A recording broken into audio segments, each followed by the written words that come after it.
Hey everybody, it's Adam from Atlas Gunworks. We're going to show you a gun today, custom build we just finished for a customer, and he wanted a different color combo that pretty much became unavailable. So we talked him into this color combo. So this is NP3 on the matte part, and then it's NP3 on the frame as well. And then on the slide here, and the frame and slide parts that are shiny, we pre-polished before it went out for MP3. So if you polish it, it looks like shiny hard chrome, and when you don't, it looks like a little bit more satin hard chrome. And then the grip and controls are all in PVD graphite gray. And then some of the accent parts are silver, and the sights are black. Hammer's gray too. So this is one of my favorite guns that we've done. If you look, we did panel cuts for the back, then there's a complete panel cut here, and then a front panel cut there. So tons of slide work. Let's see if we can get this to focus there. That front panel is really hard to see. There's the line right there, right between these two. But came out super cool looking. It's super unique. This one happens to have a gas pedal on it. But we're not just showcasing a thing here today. So let's talk about what makes a gun good. So parts come to gun builders, and gun builders put them together. And there's some guys who are true gun builders. Those people are probably a little more rare. And then there's lots of gun assemblers. So these folks who just put guns together and don't really understand when they put 100 together why 20% of 20 or 25 or 50 or whatever the number is don't work. And these days you're seeing a lot more guns built by apparent gunsmiths or gun builders, and they don't work properly. And part of that is because of what we call tolerance stacking. So when we get a slide or a frame or a grip or any of these parts, they're never exactly the same. And the gun business, and especially 1911 or 2011 platform guns, are super, super, super busy right now. So the busier things get, the more the companies are cranking up the speed and the volume and letting products leave they might not. So we get more and more parts that aren't good. So are the parts that go into the gun important? Yes. There's a couple of parts you have to have good parts. But a really good gunsmith, with the exception of probably a sear and a grip, can probably make any part work and work well. Maybe hammers too. Hammers should be hard. Sears should be hard. And none of these parts come ready to put in the gun. They all take fitting. So that's why these guns are expensive. An average builder might have 10 hours into a gun. We have 20 hours into a gun. And a gun like this has even more. That slide took quite a bit of time, and the polishing took a whole bunch of time. So what you've got to look for in a builder is simply someone who can do a couple things. Identify the parts that you want, identify what you want out of the gun, and then both aesthetically and performance-wise. And then you need somebody who understands the longevity of the guns, like what do you have to do to make these guns hold up over time. So when you kind of narrow those things down, then you got to figure out if they really know what they're doing. If you get a guy who's a part assembler, they're going to turn out a pretty large percentage of guns that have problems. So when you hear, oh, this guy bought a gun from so-and-so and it worked great, and this guy bought one from the same guy and it didn't work good.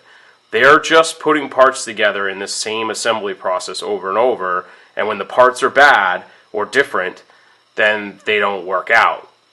So in this business, you guys see me on YouTube and hear me on YouTube, and I'm more the business guy and the shooter guy, and my business partner is a master machinist who's been doing machine work on all kinds of different things for 20 plus years.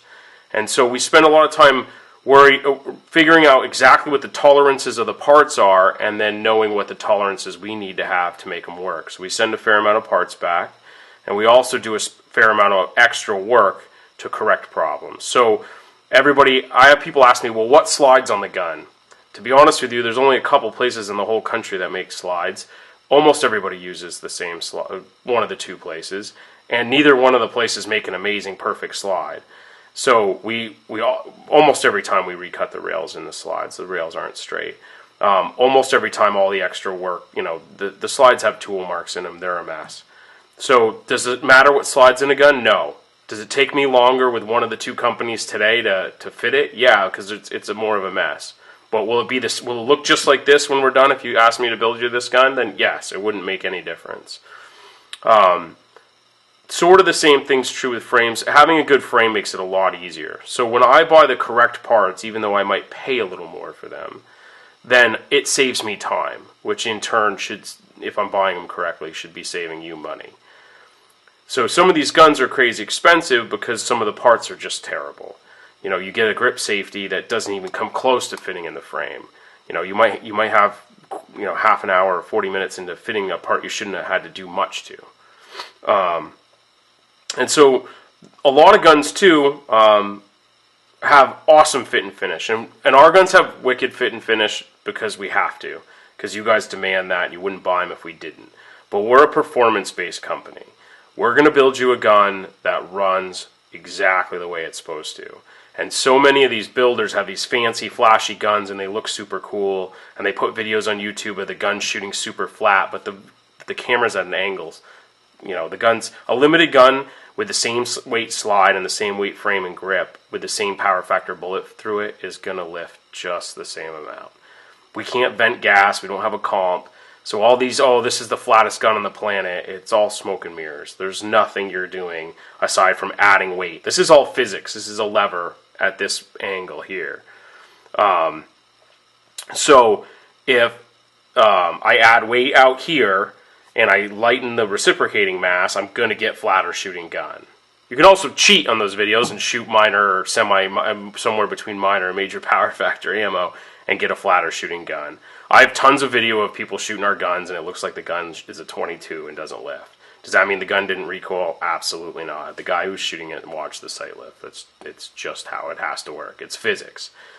So there's no crazy magic to the limited guns. The gun's got to be right, and you know you want a gun where everything's straight. So what you get a lot with the manufacturer guns like the STIs. So this gun, I mean, literally feels like it's on ball bearings. I mean, this gun has 0 rounds on it. It's just back from finish, and it is perfect. All those rails are polished. I mean, it's just absolutely perfect.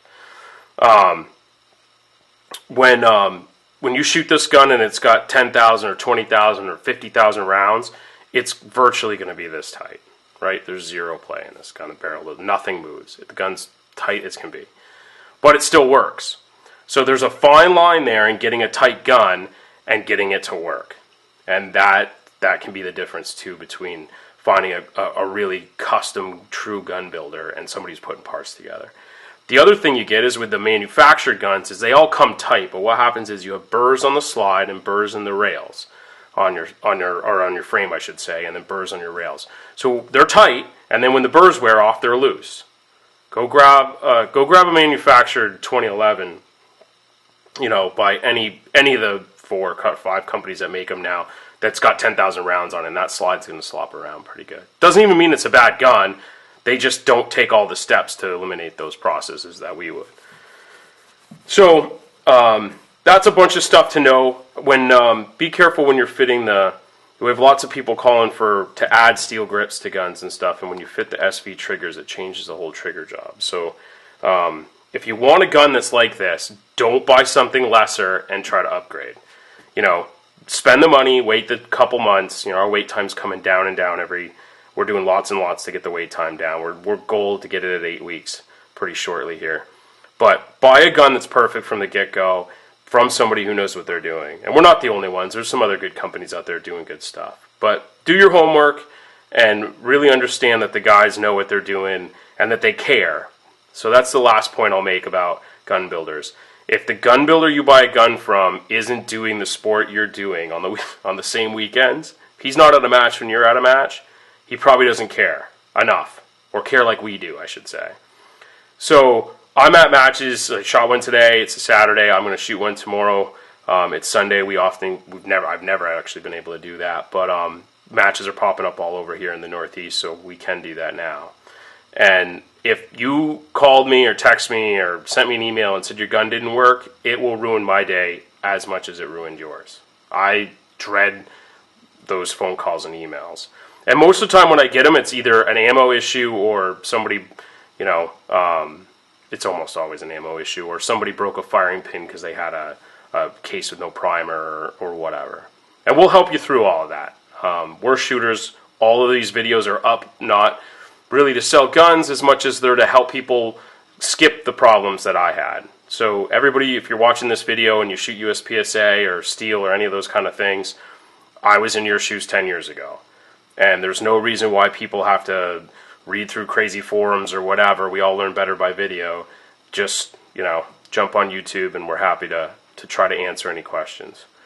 So here's Ed's new gun. If he wants it, I know he's skeptical about the color thing. He'll probably watch this video first. And if he doesn't want it, this one's probably going to be mine. I had one in the works, a really nice interchangeable breech face gun, and somebody called and had to have a gun in a couple weeks, and I sold them mine. So I am still down to just the one prototype gun. But this gun's kind of cool.